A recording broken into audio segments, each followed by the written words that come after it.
Hi everybody, it's Miss Carrie and it's time for vacay days. So what we're going to be doing today is making a DIY squishy that you can make at home with just a few simple materials. Let's see what you'll need.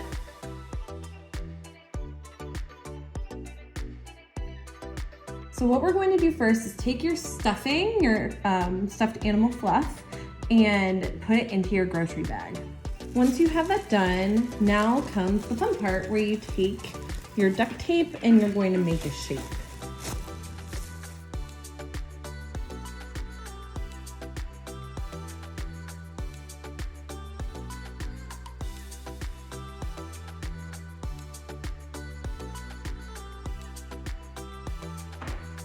Okay, once you have the shape that you want and you kind of have a little bit of a smooth surface, I had to do multiple rounds of duct tape.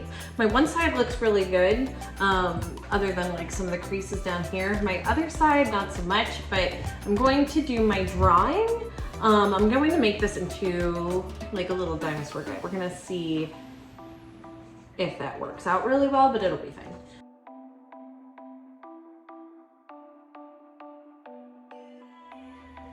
Alright, so I just finished my squishy. I made a dinosaur. What's great is it totally works. The only thing I have to do is kind of let it dry a little bit before the mouth, but what I ended up using wasn't really the Sharpie other than the outline, but I used acrylic paint, so that's something to keep in mind. Whenever you try this at home, you want acrylic paint, probably not Sharpies. It'll work out a little bit better for you in the end, but I hope you enjoyed this craft today, and I hope that you'll join me next week for paint pouring. We're going to paint pour rocks, and thank you so much and have a great rest of the week. Bye.